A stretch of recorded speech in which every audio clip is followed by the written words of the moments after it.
Welcome to the academic conference, Safeguarding Press Freedom in the Midst of Journalistic Insecurity, Perspectives from Academia, which is being held in the framework of the commemoration of World Press Freedom Day led by UNESCO 2024, whose venue this year is Santiago de Chile. On behalf of the host universities of this event, Universidad de Chile and Pontificia Universidad Católica, we welcome you. We remind those who wish to ask questions to the speakers to write them on the papers in their folders and hand them to our assistant. We are going to start with the panel titled Risk and Strategies to Face Insecurity and Precarious Working Conditions in the Practice of Journalism, in which we will have 4 presentations. Each presentation will last a maximum of 10 minutes, and I will let the presenters know when they have 3 and 1 minute left and when they should finish their presentations. We are going to begin with the presentation entitled A Victim's Lens into the Dark Side of Online Hate Speech by authors Carol Azungi Dralega and Torborg Igland from NLA University College of Norway. Okay, so you just talk and let me know if I switch correctly. Yeah. So sorry about that. But thank you so much, Eduardo, for that presentation, and the team, of course, in Chile for organizing this important session and for the opportunity for us to present our research, which is very much in it's still in progress. So this presentation, at first, it felt like it was on the outskirts of the session, but thinking about it, it's quite central because when you think about journalists as victims of online hate speech, as well as the victims that we are going to talk about of online hate speech, it makes sense that it will provide. I hope that we can then provide good ideas for reflection.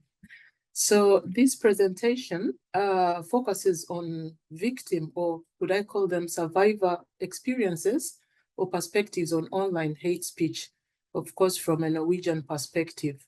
So the victims selected in this study are minorities who are protected by the constitution. In Norway, it's the so-called paragraph 185 on online hate speech. So the focus for us in this study, because of scoping purposes, we're focusing on minorities protected on the basis of gender, religion, and ethnicity or race. So I hope that the presentation can shed light on the complex interplay between freedom of expression as a universal right on the one hand, and on the other hand, the risks or the limitations of these rights, especially when it comes to protecting the minority voices from online violence or online hate speech. So if we can move to the next slide. So conceptually and in terms of context, the framework derives from an understanding of digital technologies today, and especially social media, as a double-edged sword. And our focus here is really on the dilemmas and the challenges to democracy and human rights. So here we are looking at, for instance, questions on voice and representation, especially of minority voices in public discourses. And of course, as I mentioned earlier, the colliding rights to protection, protecting freedom of expression, and the right to dignity, the right to protection from online violence, protection for peace and well-being. So, of course, the context is relates to the rise, a steady rise in the recent years of online hate and the receding voices of minorities. So this project, funded by the Norwegian Research Council, is an ongoing 4-year computational social science project, quite transdisciplinary because we are heavy on multi-stakeholder approaches. We have the quadruple helix with public sector, private sector, civil society, and academics in the mix of things. So in addition to the societal perspective like we are presenting now, our colleagues from other universities are currently developing a real-time AI tool that can help stakeholders in their work combating online hate speech. So the focus of this presentation is really a small part of the bigger project, but we want to share with you tentative results from an ongoing research. We had to freeze the survey so that we could extract results for this presentation. And we are sharing something on the nature of online hate speech, the impact of it, excuse me, of online hate speech, and what kind of support structures exist that victims are taking advantage of. So this research, the survey has been out for about 1.5 months, randomly sampled informants from social media, emails, and the snowball effect, of course, from our networks as well. And we're using responses from about 111 respondents. And just a little mention is that the research is approved by the Norwegian Research Ethical Committee. So to move forward, diving right into the findings, is that we wanted to quite understand the nature, the evolving nature of online hate speech, and we're asking questions about the frequency, how often, for instance, they experience online hate speech, what was the basis of this hate speech, and who committed the hate speech, do they know them, are they strangers, and so on. And we also wanted examples. So in our survey, which had so many quantitative kind of questions, we also included a few context-based questions to extract these examples. So the results in the next slide show something quite interesting. The combined bottom layers represent about 40% of our respondents who experience online hate speech monthly, weekly, and daily, which was quite interesting. But we also have to mention that majority of these informants use Facebook, and Facebook is one of the leading social media platforms in Norway, with over 87% of Norwegians. That's 4.9 million people use Facebook, and majority, 53%, were women between 25 and 35, which also was quite represented by our informants. So moving on to the next slide. In terms of the nature and extent of online hate speech, we wanted to know who was the target of the hate. And we can see here that protected groups, gender, religion, ethnicity, and sexual minorities were targeted mostly. And these other informants, majority of them fell within this group. Kind of a justification for covering protected minorities over the paragraph 185. So next we see the nature, the gruesome nature, just extracts, glimpses of the kind of language that is used against the so-called victims. As we can see, it's quite vile, it's offensive, it's quite scary, because we have death threats, threats to rape, for instance, on this corner here. It's threatening, and it's quite chilling. Especially with these threats to life. It's dehumanizing, for instance, calling people animals and weed, cancer, coronavirus, and so on. So as we can see already, it's based on racism, religious hatred, and sexism. And of course, ageism based on gender is also represented here. So if we can move quickly to the next item that we're interested in, we wanted to know what the effect of such hate generates among the informants. What's the impact? 3 Sorry? minutes. You got 2 minutes. Yeah. 3 minutes. Yes. So so if we can move quickly to the next slide, we see that there's a lot of anger as a reaction, fear, and we come back to the issue of fear and shame. But interestingly, people were proud of who they are, despite the fact that they were attacked based on their identity. And on the next slide, in terms of strategies or actions, we realized that majority ignored such speech or retracted. They did not engage, which is also shown in the next slide. People muting such slide and leaving the platforms. And as we can see here, there was no legal action, despite the fact that there are laws against this. So in terms of support, in the next slide, we see that people reported on social media platform administration to administration families were important, as well as in the next slide, something quite important is that they did not seek or receive help, which is the biggest amount of people. They didn't seek or receive help. So just to wrap this up very quickly, since we don't have time, we see in our research that online hate speech is targeted at minority groups. Despite legal protection, it is quite offensive, vile, threatening, some of these definitions in the law. So despite that, they are still being violated. So, but this violates the rights to peace, freedom of expression, well-being, and is quite impactful in the sense of the chilling effect. I mean, when something causes fear, so it causes a chilling effect. And of course, we see self-censorship and withdrawal from public discourse. And of course, we can think of the democratic consequences. We also think about impunity. It seems like the laws are not being trusted or used, and an increase in the absence and voicelessness of people. So as a food for thought and for research, we're just wondering, how does this manifest, for instance, in journalism practice? And how can media or journalists tackle this problem by contributing to safer and more inclusive public spheres? But also in terms of research on the impact of online hate speech and minorities. For instance, does the fear of backlash, because we see backlash, does the fear of backlash lead to further marginalization? So it's just food for thought that we thought we should throw out there. So thank you so much for listening to us. Thank you. Thank you very much for your presentation. I do have a few questions, but we are going to do them in the end of all the other presentations. So, to keep the pace, we are going to start with the next presentation entitled Disinformation Law is the New Censorship Law, Press Freedom in Turkey by Sinem Aydınlı and Öztokat from the IPS Communication Foundation, bianet.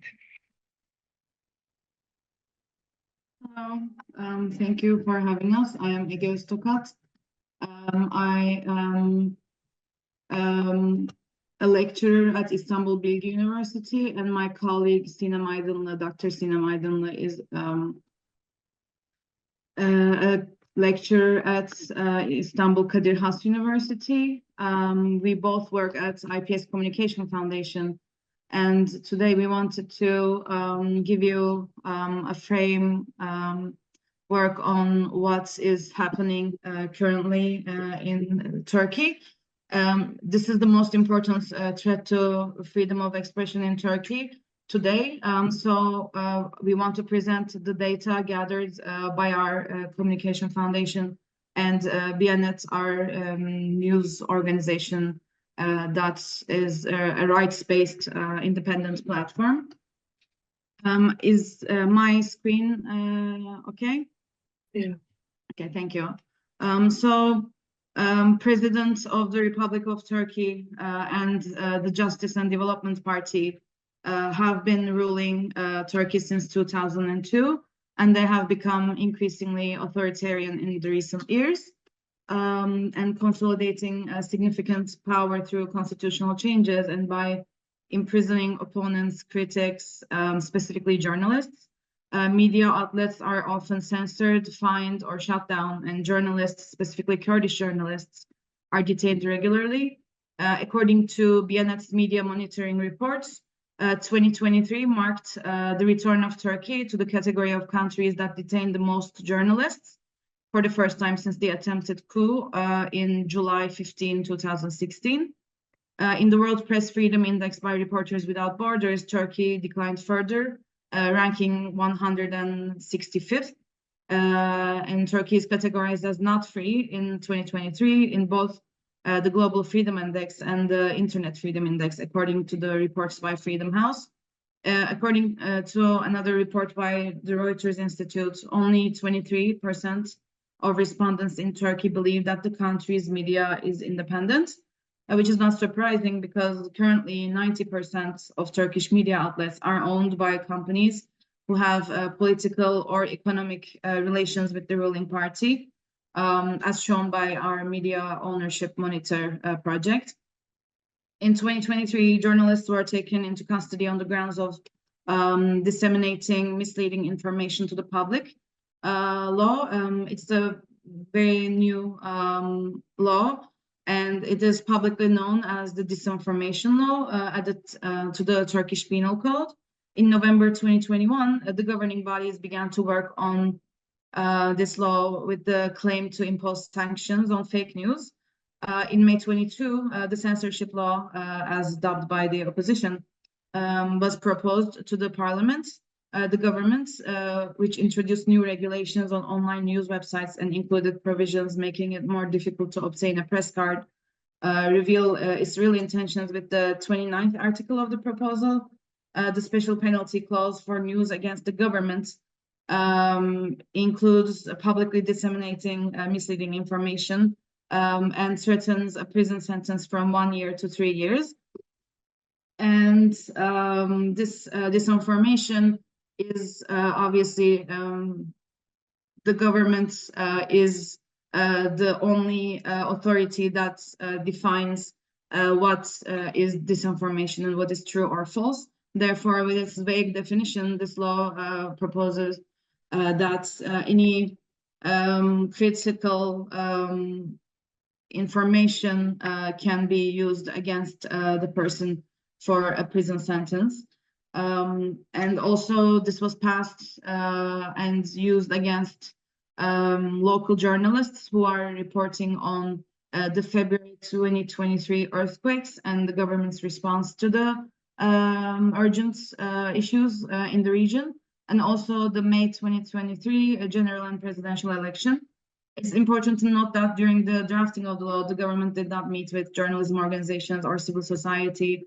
Discussions only took place after the proposal was drafted.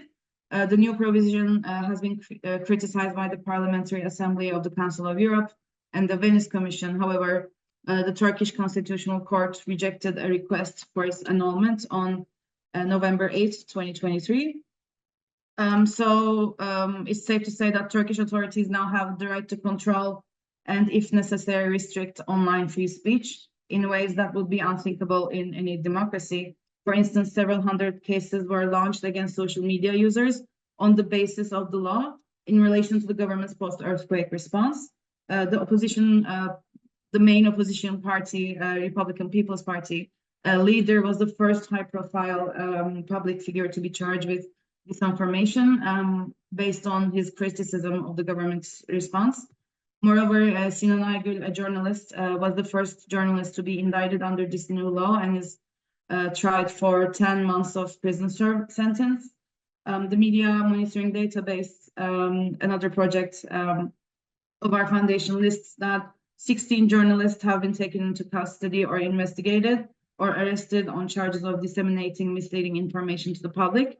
However, by the end of the year, the article on disinformation was used as justification for investigations and prosecutions against at least 33 journalists, and is now common enough to lead to the arrest of Tolga Şardan, one of the country's prominent investigative journalists.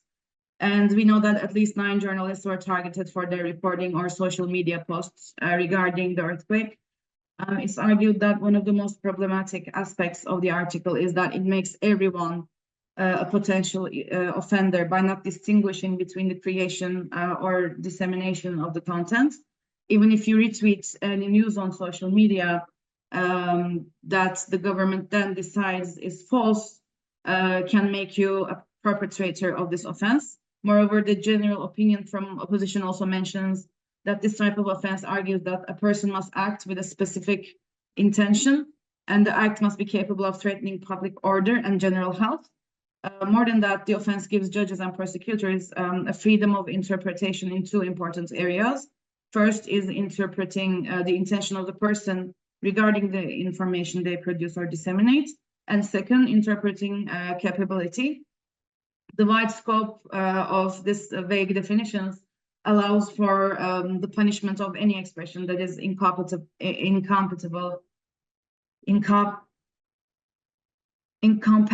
with the governments. A new institution, the Directorate of Communications, was also established recently. Now they decide what is true and what is false.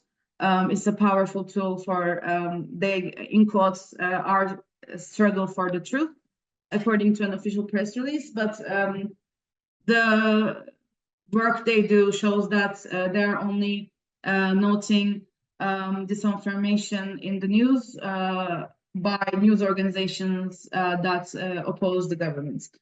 When this law was proposed, disinformation was also defined as producing alternative data to state institutions and disseminating information. In other words, this move was made based on the inflation data announced by the Inflation Research Group against the controversial data of Turkstat, a state institution, who suggested that the inflation was not that big of a deal when the other data shows something more in line with the people's direct experiences. And this was then criminalized. Also, during COVID, Turkish Medical Association made statements that refuted the statements of the Ministry of Health. And with this new law, they are now able to be tried by the judiciary system. The new law also increases the punitive powers of the press advertisement agency. So they decide who gets press cards, who is considered a journalist, and the distribution of public advertising resources. And so it's a big issue that applies to a lot of different aspects of media today. And what does this tell us? Given the current situation in Turkey, with its already shrinking space for civil society, the vulnerability of the judiciary to political influence, violations of the Supreme Election Council's independence and impartiality, growing restrictions on the media, the newly enacted information law is even more concerning. Media workers and journalists who are opposing the government are affected by this the most, because they are the ones who circulate voices of opposition. Frankly, the anti-disinformation law only potentially criminalizes anyone who criticizes the government, and even without criticism can share information that by their with their independent sources they conduct and find their own data, and that is now a criminal offense. And to the end, we would like to echo Hannah Arendt. We can say that the law itself is a political propaganda that uses lies to erode the truth, as truth and politics have never been on good terms. Thank you so much for having us. I'm looking forward to the questions. All right, thank you very much. I'm so sorry if I interrupt you during your presentation when I'm going to be like 3 minutes, 1 minute, so sorry in advance, but I'm going to do it. So the next presentation is entitled Preserving Press Integrity, Strategies for Journalistic Resilience in a Hostile Environment by Jennifer Henrichsen from the Washington State University. Wonderful. Thank you so much. It's great to be here today. Today, I'll be talking about ways to increase journalistic resilience, well-being, and happiness in a hostile environment. And first, I'll set the stage very briefly, since we're all interested in these topics, right? But by talking about the increasingly difficult information environment that journalists are operating in. And then I'll talk about how we can reimagine journalist safety and security to contribute to journalistic well-being, happiness, and resilience. Obviously, it's difficult to foster happiness, well-being, and resilience in journalism when journalism and journalists are under threat, right? Violence toward journalists, including assault and murder, has been an ongoing threat for decades, with more than 1,500 journalists killed in response to their work since 1992.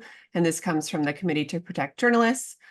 Security is also not only associated with physical harm, but it's often linked to digital harassment and abuse. For example, journalists are known to have experienced online monitoring or online harassment before experiencing physical safety challenges. And online harassment of journalists is on the rise, as is mob censorship, which Sylvia Weiss-Ford defines as bottom-up citizen vigilantism, which is aimed at disciplining and silencing journalists. Digital harm can also occur through software and hardware exploits of a user's devices or networks, such as when news organizations are targeted by hackers. And spyware technologies, right, like NSO Group's Pegasus, can be deployed by state as well as parastate actors to surveil journalists, their communications, and their sources with really disturbing effect. Also troubling, of course, is the increasing sophistication of AI technologies and tools, which can contribute to the creation of deepfake technologies or manipulated images, video, and audio.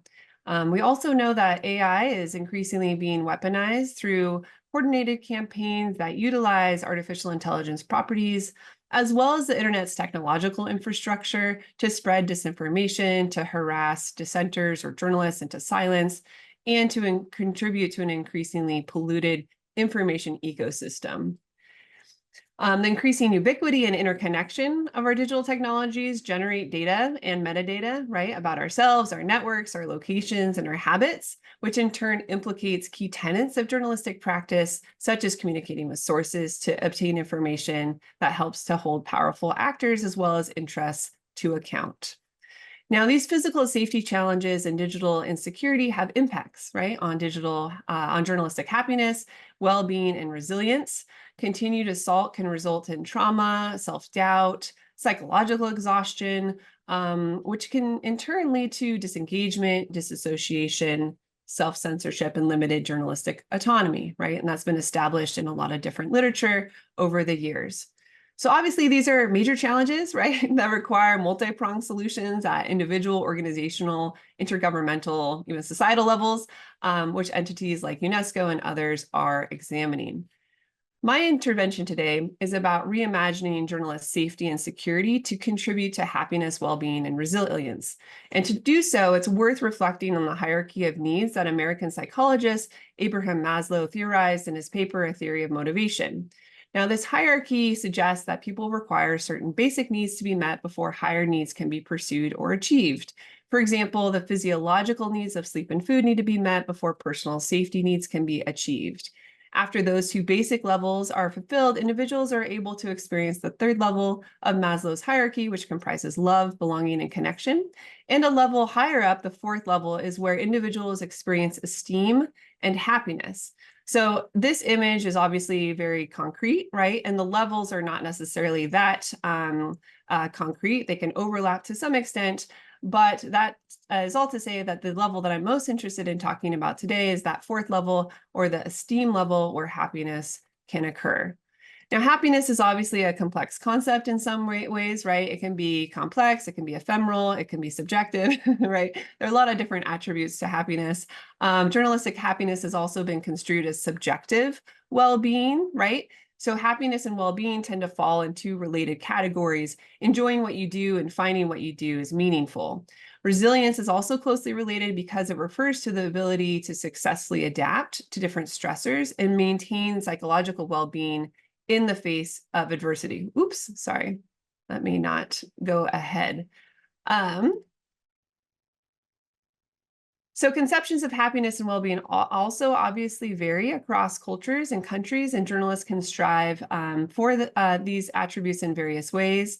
But as I presented in the first half of this, journalism and journalists are under attack in a variety of ways. So what can we do to increase happiness, resilience, and well-being among journalists in this environment, this deteriorating environment? One of the ways that I argue journalists can contribute to their own well-being is by adopting a security-sensitive mindset. So right now, scholars have shown how journalists have a security by obscurity mental model, and this is research focused on U.S. journalists. So my presentation is obviously U.S. focused. I'm an American. I'm based in the U.S. But the security by obscurity mindset refers to the belief that security practices are essentially irrelevant to journalists unless they are reporting on national security stories that might get government attention. I found this to be the case in my research with U.S. journalists as well. In addition, I found that there's another mental model at play, a security by insularity mental model, in which journalism educators and journalism students believe that student reporting is innocuous and not focused necessarily on sensitive topics, thereby rendering security practices irrelevant. Now, the downside of that, of course, is that when journalism students enter the profession, they're more likely now than ever to experience online harassment and other types of threats. So it is important that they start to learn about security. Additionally, scholars have begun to engage in research that has looked at journalism students and the online harassment and other challenges that they face while still pursuing their undergraduate careers. So to improve journalistic happiness, well-being, and resilience, I'm arguing that journalists could adopt the security-sensitive mindset, right? So this essentially means that journalists need to understand that they may be targeted online in myriad ways and thus need to take proactive steps at the individual as well as the organizational levels to mitigate these harms. In addition to the security-sensitive mindset, journalists can adopt different tools and practices to improve their personal security and the security of their family members. One actor or institutional entrepreneur, if using the lens of new institutionalism in the literature, who is helping journalists develop these security-sensitive mindsets is the security champion. Now, a security champion is an individual who cares about information security and engages in knowledge sharing about security with colleagues. And I found these security champions to live across news organizations.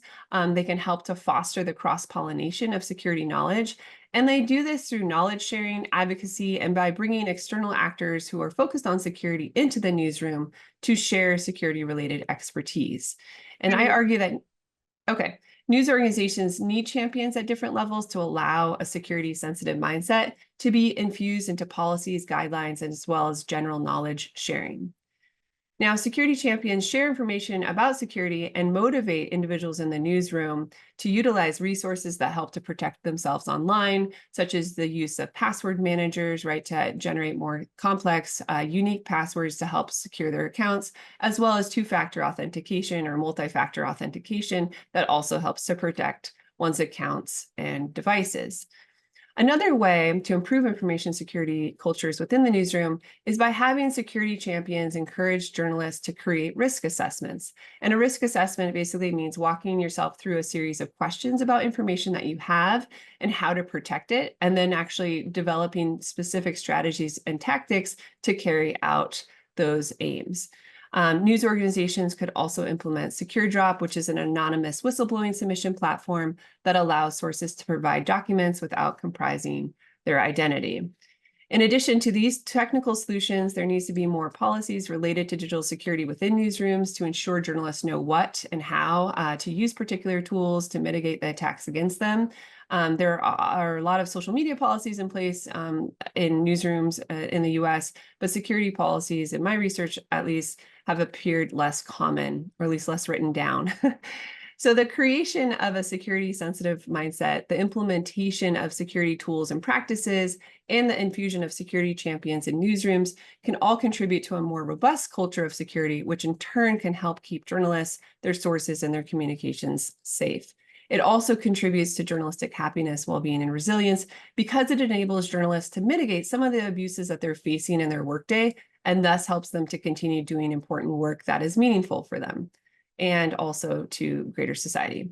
Now, the development of these information security cultures, tools, and practices are essential for ensuring journalism can continue its important role in our democratic society, right? Journalism is often construed as a pillar of democratic governance, yet we know that democracies are declining, constitutional rot is occurring, and press protection tends to weaken as democracies weaken. In addition, Americans' trust in media remains near a record low. Dissatisfaction with democracies is high. Reduced trust likely contributes to a more hostile environment toward the press. As we've seen, these digital threats have consequences, right? Even in the first presentation, there was evidence of this retraction of journalists from public spaces, which contributes to a phenomenon that Weisbord has called limited digital publicity, right? In turn, sources may not come forward, censorship, self-censorship in particular may occur, and happiness and well-being in journalism is reduced.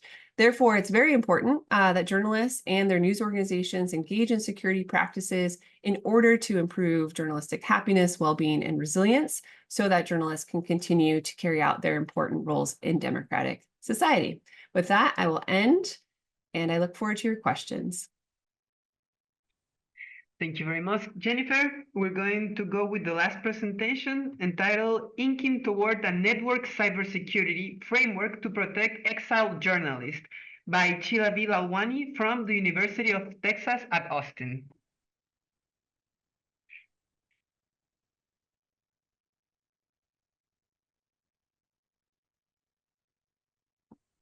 I hope everyone can hear me. Okay, perfect. I'm going to talk today about I can see a your topic. screen. Okay. Let's just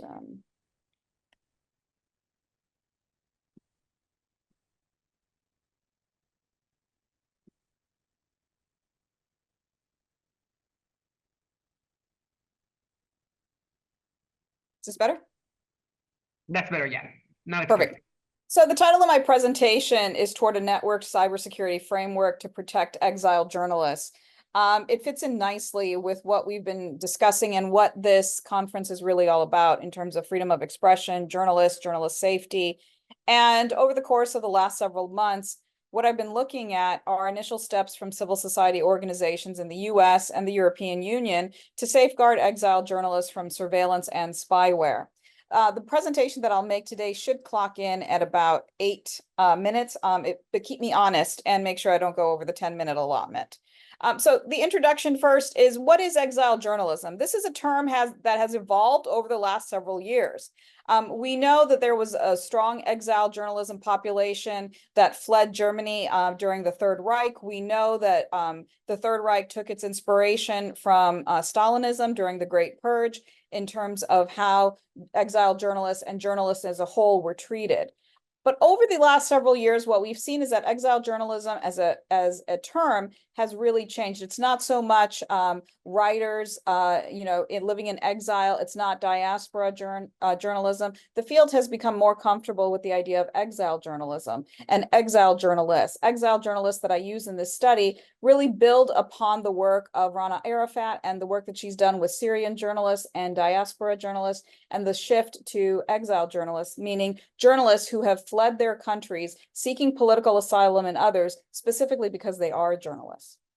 And what we've seen in the exile journalism field, and we're not talking about a huge population, but we're talking about a population that punches above its weight. We're talking about several thousand journalists over the course of the last several years. And recent developments from Nicaragua, Costa Rica, from Mexico, that's just in closer to the conference, but in other places, specifically Syria, Turkey, just referencing the earlier presentation, Russia, obviously, have fled and moved into member states of the European Union, the United States, and Canada. I shouldn't forget Afghanistan as another major source for where exiled journalists have previously come from. It used to be that autocratic and authoritarian leaders would simply disparage, and I don't mean simply in a light way, but would not use technology necessarily to outside of their local media networks to disparage journalists. What we're seeing in the field is that spying and surveillance of exiled journalists has become more of a greater issue. You may remember that a few summers ago, there was a journalist in exile from Russia whose phone was tapped.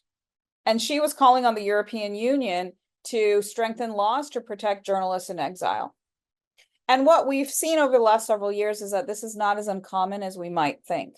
Authoritarian governments will also follow journalists in exile. Social media platforms will also follow the people who follow exile journalists. And so the safety of journalists, not just because it's a hot topic right now, but there's a global assault on journalists, and exiled journalists are a very specific group within this larger group that are facing unique challenges. I don't think I need to tell anybody here that when journalists flee their countries, be it Russia, Syria, Turkey, or elsewhere, oftentimes they're leaving with very little in their hand. And so having to resettle in a new country, having to learn the language, having to get visa status is not an easy thing, especially when many of these journalists may no longer be employed by their initial media organizations. So journalistic precarity becomes a real issue for these journalists. And technology-focused threats, we already know, have been documented through Turkey, Syria, and Russia. The purpose of this study is to help fill a gap in the literature, which is that we haven't really looked very deeply at the cybersecurity needs of exiled journalists. We certainly have looked at safety needs for exiled journalists and journalists as a whole, but what this paper tries to do is show that exiled journalists, the cybersecurity needs for exiled journalists are very much understudied, and an organizational perspective is necessary in order to get a full handle on how to handle this problem. And so global organizations have been serving journalists, are now incorporating cybersecurity methods and means in order to protect exiled journalists. And this is where we come into the networked approach. The networked approach to cybersecurity for exiled journalists is a concept that I came up with that draws upon Alice E. Marwick's networked privacy paradigm that she lays out in her book. And what she argues in the network's privacy approach is an approach that I adapted similar to here, which is that it takes a society and it takes civil society organizations, policies, individual citizens, as well as key stakeholders to approach cybersecurity for exiled journalists.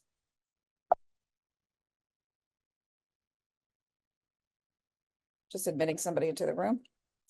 And so the research design that I employed for this study was that I took major organizations across the European Union and the United States and Canada that were working with or finding some programming that would identify specifically with exiled journalists.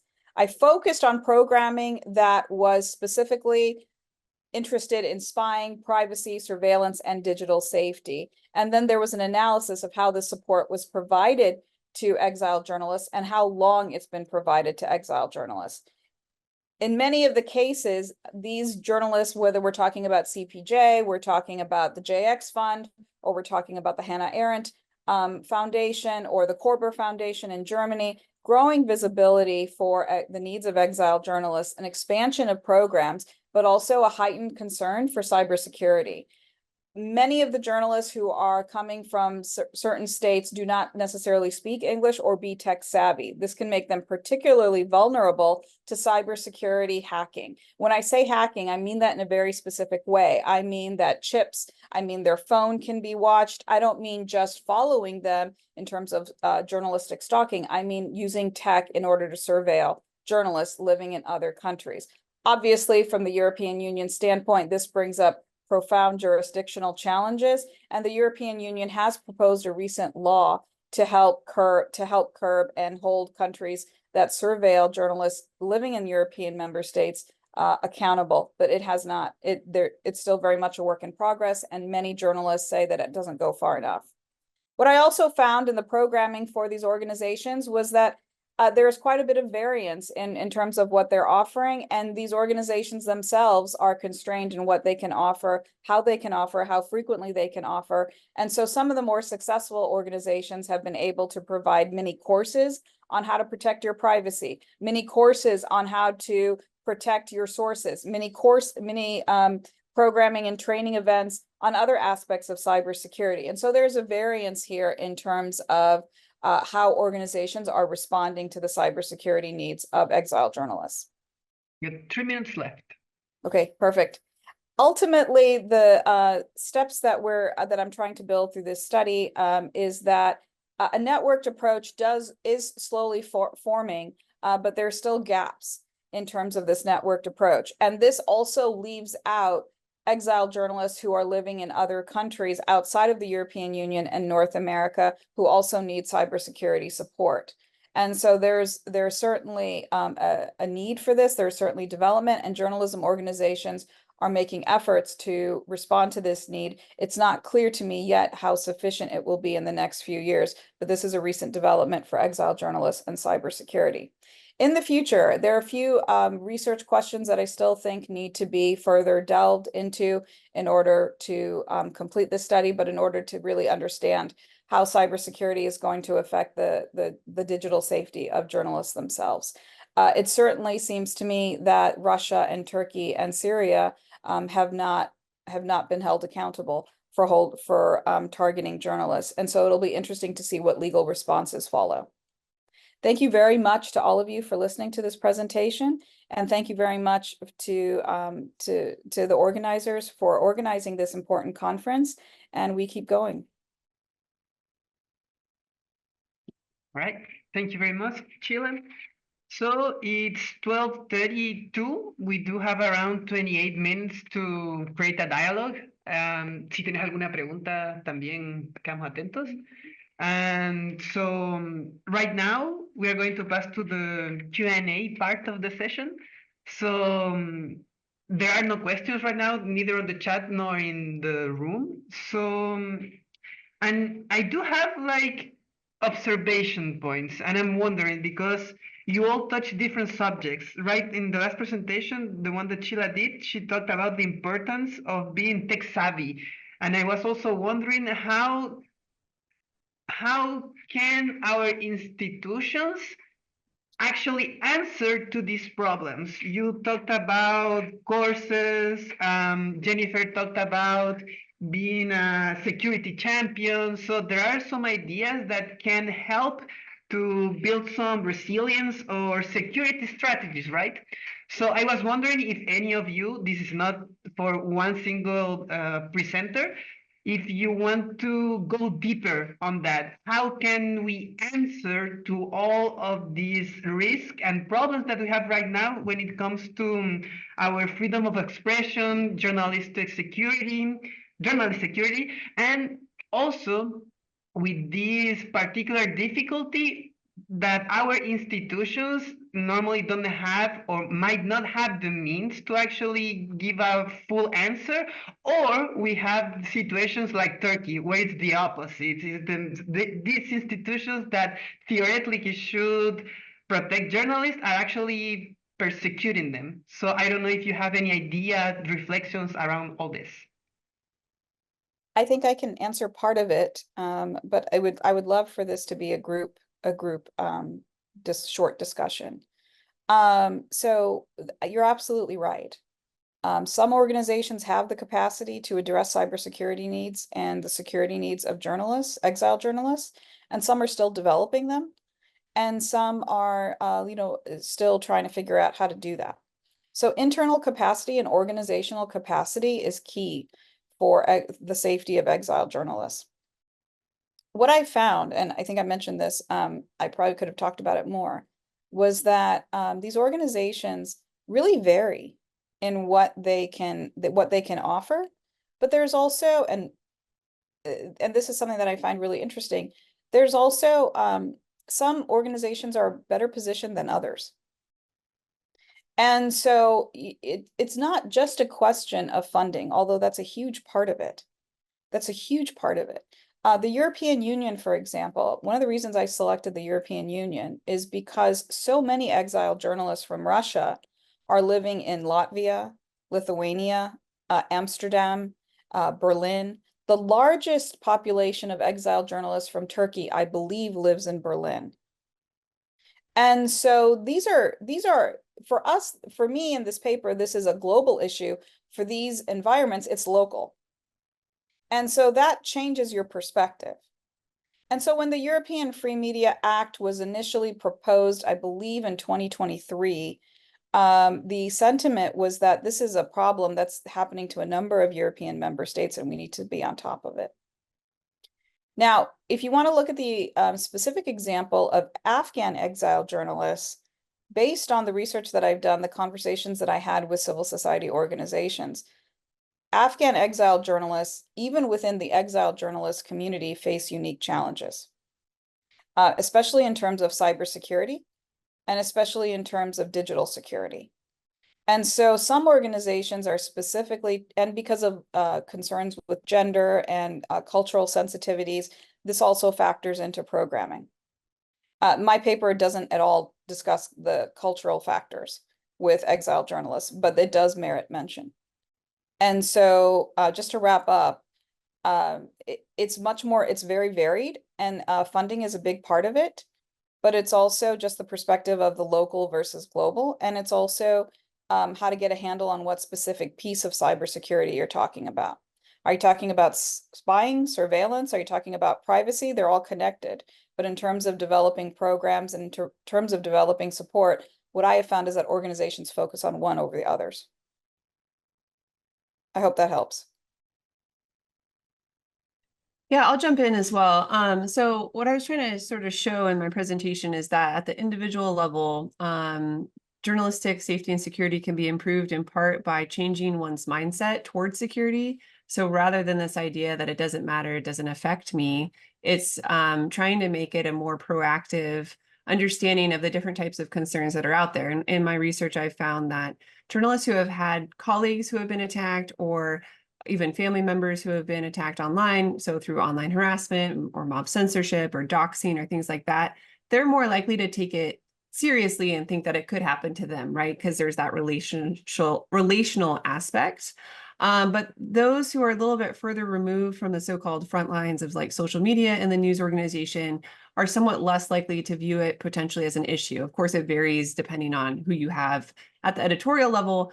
But in general, what I have noticed in my interviews with journalists in US news organizations is that at the editorial level, there's this understanding that, or there's a lack of understanding that it matters, right? Or that journalists are being affected, right? And so there's not necessarily proactive steps that are being put into place to mitigate these harms. Instead, it's a very reactive positionality, which doesn't do the journalists any favors because they have to have experienced it. And then if they feel comfortable bringing it up to a superior, which a lot of them don't, then it's treated after the fact, right? In addition, my presentation focuses somewhat on individual level, and obviously that's only one piece of this. It needs to also be expanded at the organizational level. So in addition to the mindset shift within individuals in news organizations at both the editorial level and at the reporter level, there needs to be this expansion of security knowledge. And the reason that I brought up security champions is that historically, journalists tend to learn from other journalists, right? There's this sort of, again, relational aspect. Peer-to-peer learning is very much in practice. And if you have these organic security champions within news organizations, they're looked to in many ways as sort of trusted entities, right? They understand journalism. They also understand security. They're familiar. They can go to different journalists can go to them, right? They're right next door, perhaps in a nearby office, right? And so that's a really good avenue for improving journalistic knowledge around security because they're sort of already embedded in the organization. So if there could be sort of a train the trainer model or something that could happen in news organizations as it relates to security, that would be really useful. One organization that focuses on journalists in the US is the Freedom of the Press Foundation, which does do specific training for journalists as it relates to security. They also help news organizations adopt SecureDrop, which is that anonymous whistleblowing submission platform that I talked about in the presentation as well. Something that was interesting to me in my interviews with journalists is that there weren't a lot of news organization specific security policies that came up in our discussions, right? So maybe there is a top-down corporate policy related to using some sort of security tool like two-factor authentication on accounts, but sort of within the news organization, more specifically, there wasn't an obvious like turn to this policy to engage in specific protective actions, right? So I think connecting with external members like those at the Freedom of the Press Foundation could be really useful because they have the expertise, they have the trust, they go into these news organizations that have reached out to them anyway to help train them on security tools and needs. But again, this is just the individual and organizational level. Obviously, there are a lot of other aspects at play here that need to be addressed as well.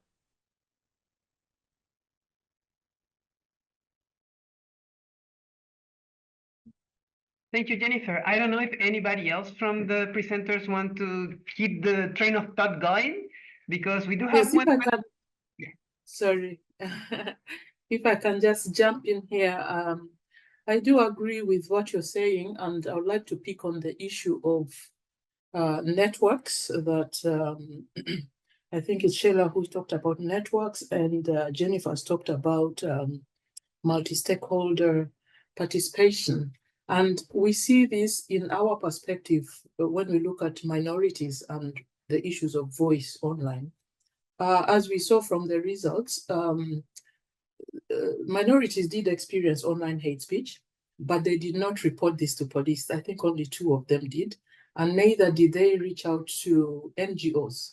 And in our other related research, we have talked to several stakeholders. They have a lot of resources. So we feel that there's some kind of disjuncture and a gap between what's there and what is being received and exploited by the general public. So in terms of institutional work, I think that these organizations working on online hate speech need to find each other. They were kind of dispersed with different mandates and responsibilities. They need to find each other and try to reach out to minorities experiencing online hate speech. So, and another thing was about legal frameworks. We do have a legal framework against online hate speech. It's problematic, but it does exist. So we also see a kind of lack of trust to the police and the legal framework. So I think there's a lot of critical media literacy that's required, one, and also awareness raising about not just the resources, but to the general public about online hate speech. And I feel it's such a deep and complex issue that we need to go to spread out. It's multi-layered.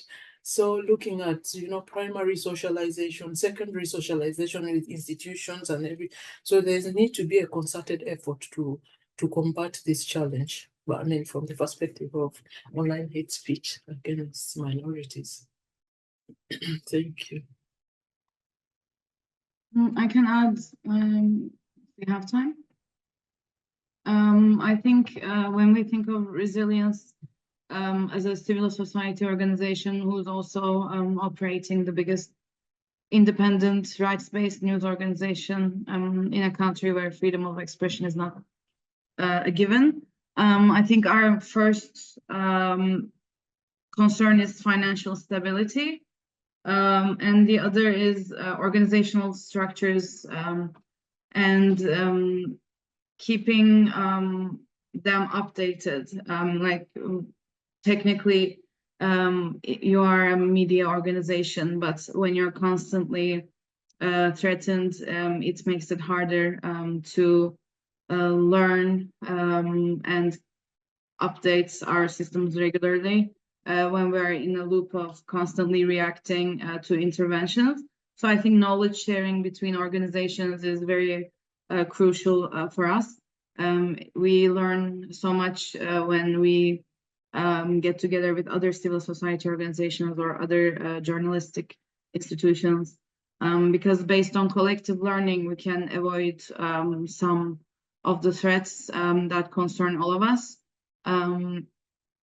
Without having to experience them first, because not all of them are shared publicly for safety reasons. But also networks with regional and international organizations are also, I think, very important. Thank you. I'll take the chance right now to ask you a question from the audience that's here live in the room. So I'm going to change it a little bit. And I do think it touches different aspects of what you've already touched. For example, the question is about how journalists that are exiled and not in their own countries also face a lot of difficulties to actually be a journalist in the other new countries that they arrived in. So what is your perception about this situation, about the exiled journalists that are not in their own country and have difficulties, not just because they have to be journalists, but also the new cultural environment in which they are doing their job? I think I can help with that one. So once again, I think you have a really good observation, which is that exiled journalism itself is very hard. I was a journalist for years. I worked at the Associated Press. I spent a lot of time chasing down sources. It's a big part of what you do when you're a journalist. It compounds the difficulty when you're in another country. And so there's a number of ethical issues that go into source cultivation just even being a domestic journalist, as we all know. But when you're an exile journalist, those get compounded. So I'll give you a couple of examples that I found along the way. Journalists who are I'll use Afghanistan as an example because I'm working on a paper concerning Afghan exile journalists. They really have to rely on their personal networks in order to cultivate sources. What we know for Syrian journalists in exile is that it's very much a similar thing. But also along the lines of cybersecurity, we know that exile journalists have to be very careful, not just in how they name sources, because that could put their sources at risk and put themselves at risk. But they also have to be careful of their families. Families that are still in their country and they're not, and a report that they publish could have repercussions for their family members. And so some journalism organizations are doing training on how to do source cultivation. But the thing we have to remember is that journalism education is not like legal education in the United States, which is it's very streamlined. It's the American Bar Association. What you study as a 1L in one law school will be very, very, very similar to what you study in another law school. Journalism training is not like that in the globe. And so there's different understandings of source protection. There's different understandings of what's ethical. And that also introduces some real challenges to this. And finally, for the field, in terms of research, this is a huge question. People wonder how much can you trust what exile journalists are writing about because they've got sources that are in another country. They can't name them. They're relying on their eyewitness account. We don't know we don't know how accurate it is. There's no way of fact checking it. So fact checking is a huge ethical issue within exile journalism.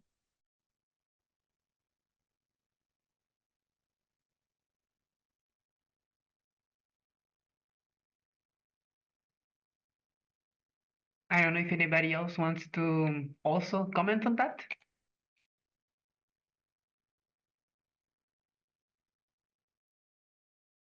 Oh, no? Okay. Thank you very much for your answer, Sheila. I was also wondering about the presentation of Caroline about online hate speech.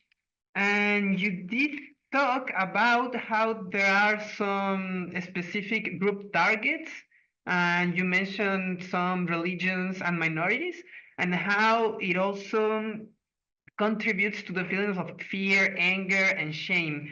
But you also mentioned how those people are not willing to engage in public discourse as a consequence of online hate speech.